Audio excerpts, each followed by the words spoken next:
Welcome back. अफसोसनाक सानहा, इंतहाई अफसोसनाक सानहा जिससे दिलखराश मनाजिर जो देखने को मिले। मरी से जो लोग अपने जज्बात अरमान लेकर गए थे सैर तफरी के लिए, वहां से जनाजे लेकर आए। अनफॉर्चुनेटली इजलास हुआ है थोड़ी देर पहले वजीर आला पंजाब की जेर सदारत। उसकी कुछ अंदरूनी कहानी जो है वो मैं आपके सामने रखता हूं। जो जराए से इत्तलात आई है कि वजीर आला पंजाब का रावलपिंडी इंतजामिया पुलिस पर इजहार बरहमी।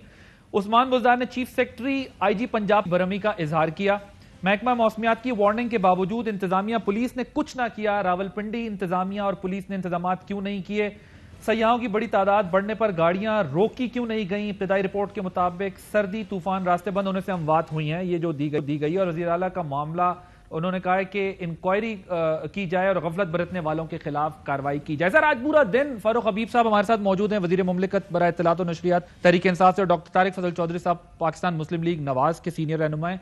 फारूक हबीब साहब, आज पूरा दिन जो मनाजिर हमने देखे हैं, तसव्वुर नहीं था कि मरी के अंदर इस किस्म की खबरें आएंगी और इस किस्म के वाकयात होंगे।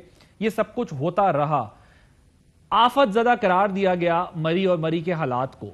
लेकिन अनफॉर्चुनेटली जो रिस्पॉन्स इस वक्त तक हमें दिखाई दिया, जो तैयारी हुकूमत की तरफ से की जानी चाहिए थी, उससे तो मालूम यह होता है कि आफत ज़दा मरी नहीं, हुकूमती मामलात हुए हुए। देखें, बुनियादी तौर के ऊपर पहले तो जो इंसानी जानों का ज़िया है उसके ऊपर अफसोस है, और उसकी जो है वो रीज़न्स भी सामने आ जाएंगी। मौत की जो वजूहात हैं, उनकी वजूहात की वजह से जो है वो ये सारा मामला पेश आया। असल में तो आपके इल्म में है कि बर्फ़ ज़्यादा पड़ने के बायस जो है वो रास्ते बंद हो गए, जिससे ये गाड़ियाँ, ये ख़ानदान जो हैं, ये जो बाड़ियाँ कुलदना का नथिया गली के दरमियान जो मरी के जो रास्ता है, क्योंकि आपका भी ये एरिया है, आपको इस इलाके की काफ़ी जो है वो समझ बूझ है। यहाँ पर लोग जो है वो स्टक हुए, उस स्टक होने के दौरान जो है वहाँ पर ये अमवात का अनफॉर्चुनेट वाक़या जो है वो सामने आया।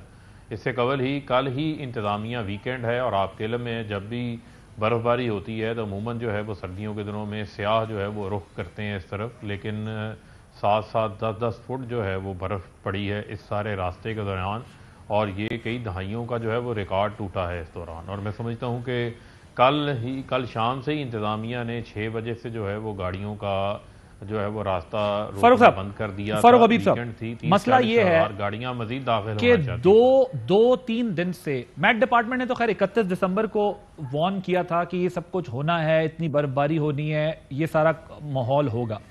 मुझे ये बताएं कि 1.25 लाख गाड़ियां मरी के अंदर दाखिल होती हैं, ये किसने रोकना था? क्या पुलिस? अब अभी वजीर आला जो है वो सुबह शाबाश दे रहे थे, अभी पुलिस इंतजामिया के बारे में खबरें आ रही हैं कि वो एक्शन ले रहे हैं, चीफ सेक्रेटरी से पूछ रहे हैं। आईजी पुलिस कहां थे? क्या प्लानिंग थी? सीपीओ आरपीओ को क्या इंस्ट्रक्शंस दी गई थी कि ये किसने रोकना था? बिकॉज ये जो कुछ हुआ है, अगर कैपेसिटी वहां 10-15 हजार की थी और वहां 1.25 लाख गाड़ियां चली जाएंगी तो ये तो होना था। ये कहां हेड रोल होंगे? किसी पे तो रिस्पॉन्सिबिलिटी फिक्स करेंगे तो मसला हल होगा। आदिल, एक मिनट आदिल, ये तो देखें, ये वो तमाम चीज़ें हैं, ये तो तमाम जो हैं वो अंदाजे हैं। एक मुश्किल सूरत हाल जो है वो सामने आई है, एक कुदरती आफत की सूरत हाल है, कैस्ट्रॉफी है। कैस्ट्रॉफी के दौरान आपका जो सबसे बड़ा मेन फोकस है वो फोकस है लोगों को इमदाद पहुँचाना, जो लोग फंसे हुए हैं, रास्तों को ओपन करवाना। तमाम रास्ते जो है वो क्लियर कर दिए गए हैं। आपके शो में आने से पहले भी मेरी डिप्टी कमिश्नर से रावलपिंडी से बात हुई है। जो सबसे वनरेबल एरिया था, जो बारियां कुलदना वाला, वो रास्ता भी जो है वो क्लियर कर दिया गया है। वहाँ पर जो फंसे लोग थे, जो गाड़ियाँ थी, उनको निकाल दिया गया है। जो एक्सप्रेस वे है, मरी एक्सप्रेस वे है, उसको भी क्लियर किया गया है। जो लोग फंसे थे उन लोगों तक खुराक, कंबल, गर्म कपड़े उन लोगों तक नहीं देखिए, इस वक्त सवाल ये है, इस वक्त जो सवाल बुनियादी सवाल देखें, ये मैं बताता हूं आपको, अभी भी मैं आपको बता देता हूं, मैं अभी भी आपको बता देता हूं कि केपी गवर्नमेंट ने आपकी जो बाड़ियां कुलडना जिसका आप हवाला दे रहे हैं, ये जो बाड़ियां से आगे जो एबटाबाद डिस्ट्रिक्ट का एरिया, यहां पर केपी गवर्नमेंट उस तरह फंक्शनल नजर नहीं आई। डिस्ट्रिक्ट एबटाबाद की इंतजामिया उस तरीके से एक्टिव नजर नहीं आई, क्योंकि वहां से भी रश आता रहा, यहां से मरी एक्सप्रेस वे से भी जाता रहा, पुराने रोड से भी जाता रहा। अब एक्सप्रेस वे क्लियर हो गया है, यस, एक साइड से दूसरी जो सिंगल रोड है, जो पुराना रोड है मरी का, वो भी खोल दिया गया है। कुलडन्ना वाली साइड पे ये सब रेस्क्यू ऑपरेशन है, ये सब रेस्क्यू ऑपरेशन है। सवाल ये है कि प्लानिंग क्यों नहीं की गई 2-3 दिन पहले इतनी गाड़ियों को रोका क्यों नहीं गया? आपकी गवर्नमेंट ने क्रेडिट तक लिया। देखिए रोका गया, हमने जो है वो 1.25 लाख टूरिस्ट जो है वो मरी चला गया है। मैं आता हूं सर, अभी इस पर डिटेल से मैं अभी बिल्कुल आपको टाइम दूंगा।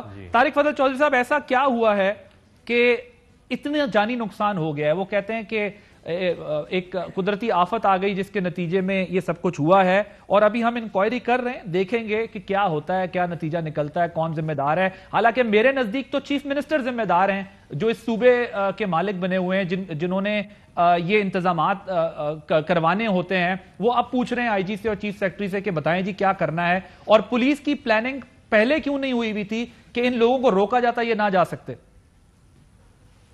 बिस्मिल्लाहिर्रहमानिर्रहीम।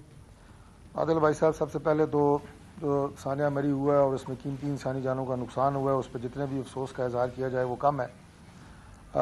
वज़रा भी बयानात दे के अपने अपने घरों को चले जाएंगे, वज़ीर आला साहब ने इजलास बुला लिया, कमेटियाँ बन जाएंगी, तहकीकात हो जाएंगी, लेकिन जिन घरों से ये जनाजे उठेंगे उनकी दुनिया तो हमेशा के लिए उजड़ गई ना, वो तो कभी दोबारा आबाद होने वाली नहीं है।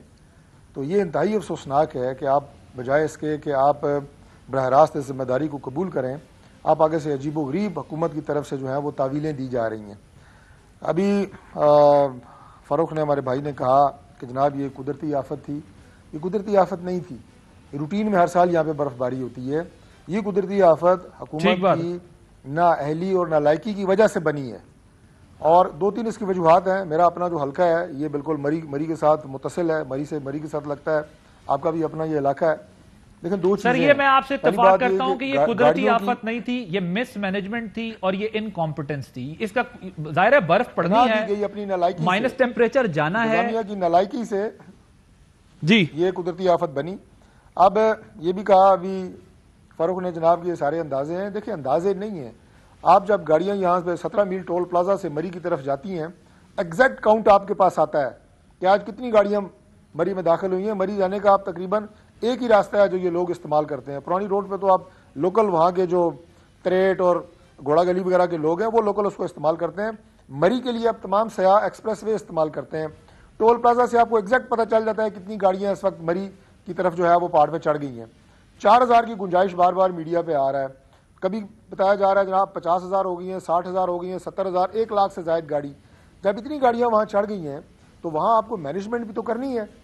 अब एक तो ये कि इनको रोका जाना चाहिए था। जब देखें कि इतनी एक सीवियर वेदर कंडीशंस आ रही हैं और बर्फबारी जो है उसके रिकॉर्ड टूटेंगे, और जैसा कहा कि जनाब कई दिहाइयों के रिकॉर्ड बर्फबारी के टूटे हैं, इसी तरह नालायकी और नाअहली और बद इंतज़ामी के भी कई दिहाइयों के रिकॉर्ड टूटे हैं।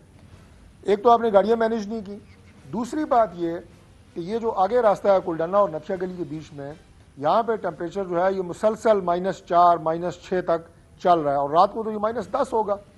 अब आप मुझे ये बताएं कि वहाँ पे बर्फ़ साफ़ करने वाली मशीनरी मुसलसल काम कर रही होती है।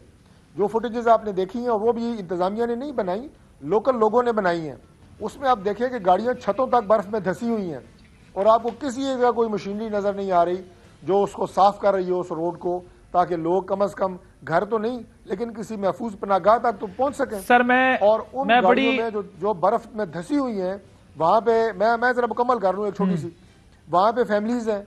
अब ये जो पुलिस के ASI जो शहीद हुए हैं नवीद, इनके साथ इनके फैमिली के 7 और लोग थे। ये हमारे यहाँ अपारा में इनका घर है, मैं भी उनके घर से होके आ रहा हूँ। वो खुद, उनका एक बेटा और उनकी 3 बेटियाँ वो अल्लाह को प्यारे हुई हैं, और 3 उनकी एक बहन और उनके बच्चे थे। आप अंदाज़ा लगाएं उनके घर का। एक बेटा उनका बच्चा है जिसकी उम्र 15 साल है, और एक बीवी उनकी जो है वो भी घर पे थी, वो भी साथ नहीं गई। अब आप मुझे बताएं कि क्या उनके लिए आज क़यामत का दिन नहीं है?